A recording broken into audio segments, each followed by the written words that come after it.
Today I'm going to show you how to make this delicious oven-fried, low-carb chicken. Okay, so I've got, well, it says roughly 3 pounds of chicken parts. What you want is 2 breast halves, 2 thighs, 2 drumsticks, and 2 wings normally. I don't have any wings here, but I do have the 2 breasts and 2 Maryland pieces, which is the thigh and the drumstick both attached. So that should do just fine. You're going to want about 4 ounces or 1.5 cups of crushed pork rinds.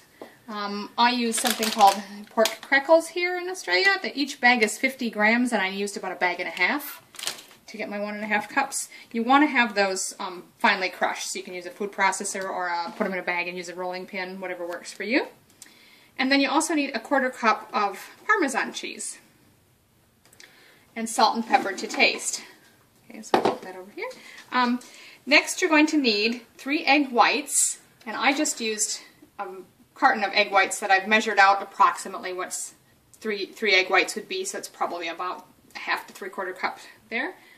And then I've got 1/4 cup of heavy cream or pure cream that will add to that. Now for cooking we're going to use 1/4 cup each of oil, such as a peanut oil, and 1/4 cup of butter. And I just want to tell you too what the pans I've got. This is the pan I'm going to actually be cooking it in, baking this chicken in the oven.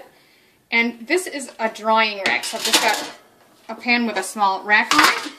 Once we've crumbed the chicken, we're going to set it on here to sit for about 10-15 minutes to dry a bit before we put it in the oven. So I've already rinsed my chicken parts, so now I'm just going to lightly coat them with a bit of salt and pepper. We're going to take your crushed pork rinds and that 1/4 cup of Parmesan cheese and mix those together. Okay, next you're going to take your egg whites and you'll want to whisk those a bit till they get frothy. You've got some white foam and froth on the top there. And then we're going to add 1/4 cup of the cream. And we'll whisk that again to mix them. So the next part is we're going to take a piece of chicken and put it first in the egg and cream bath.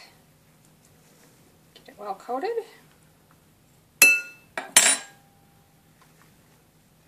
And then straight into our crumb mixture. Just press down and get it nice and well coated with the crumbs.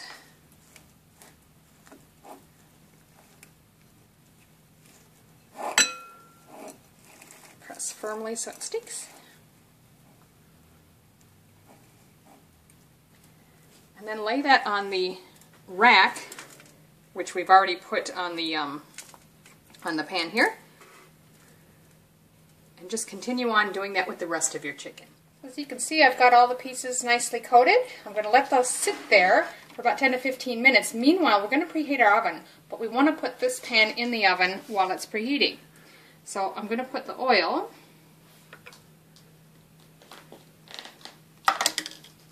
and the butter right in the pan. So I'm going to preheat the oven. Now I have a fan-forced oven.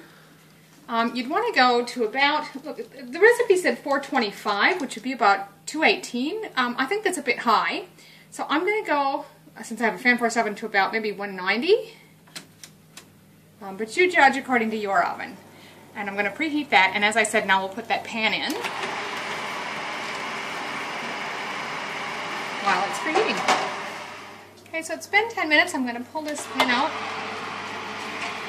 And you can see our butter and oil are nicely melted together. So carefully take your chicken, one piece at a time, and we're going to start by laying it skin side down in the pan.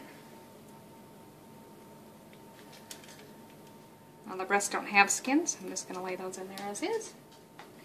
And if you have any excess of the crumb mixture, you can go ahead and put that back on. Any areas that may not have it on there. And pop that back in the oven. Now the recipe says ½ hour and then flip it over and do another ½ hour.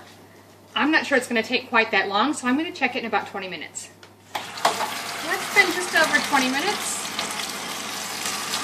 And you can see it's getting nicely golden, so I'm going to take those out and flip them over. So just be careful because the oil might be sizzling and splattering a little bit, but carefully flip each piece over.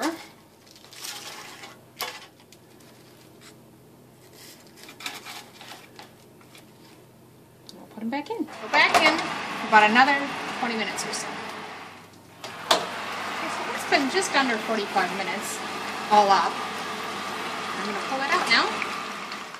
Now I'm just going to take a quick cut into the thickest parts. Ensure that the juices are clear inside and it's cooked all the way through. So here you have it, oven fried chicken, low carb. Give it a try. It's very crunchy and really good.